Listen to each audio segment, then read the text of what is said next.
Hello, Malaysia. Hello, Philippines! Yes! Hello, world! And hello, world.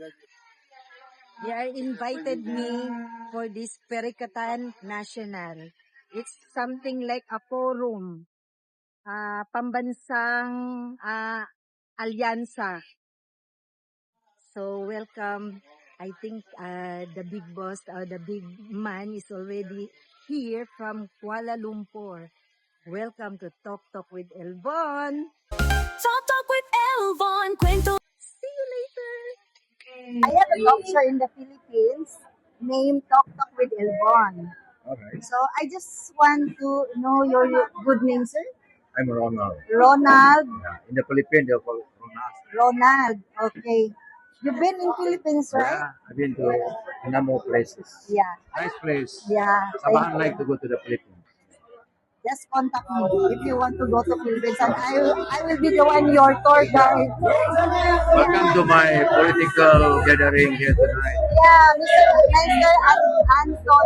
Anthony invite me to come here. Yeah. He's been there 2 nights ago in my sister's This is place. part of the campaign. The state is having state election very soon. Yeah, I know what is the main goal of this Perikatan National. This is one of the coalitions in the state where we worked with the government before, Hmm? but we want to come back as the government of the state and the federal government at the federal level. Hmm. So this is part of the campaign. It's not like in the Philippines. I think it's more merrier. Yeah, in the Philippines, It's it's a like long yes, period. It's a long period of campaign, Yeah. but here is No, only it's very 2 weeks. Yeah, it's I think 2 weeks, right? This is just prelude to the campaign. So we go down and tell the people about our party. Hmm. But this coalition, this party is not new. We have been in the government before at state level and at federal level. Thank you so much. Thank you very It's much. my pleasure, sir, to meet you. Sure. Thank you so much.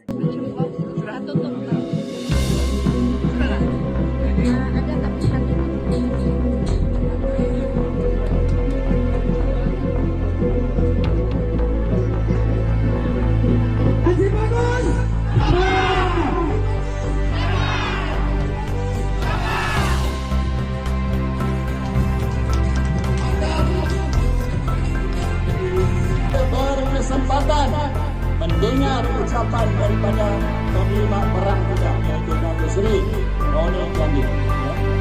Baiklah. Jadi izinkan saya Datuk Seri untuk menyampaikan apa masalah yang dihadapi di Teringau ini.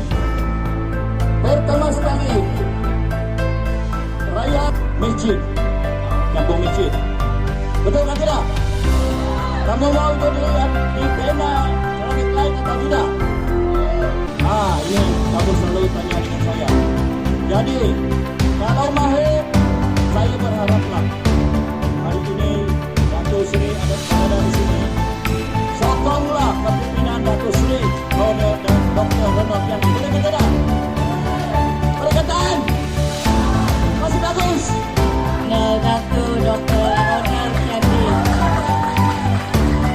Seterusnya yang saya hormati Setiausaha Perikatan Nasional Sabah Tuan Yunus Nordin.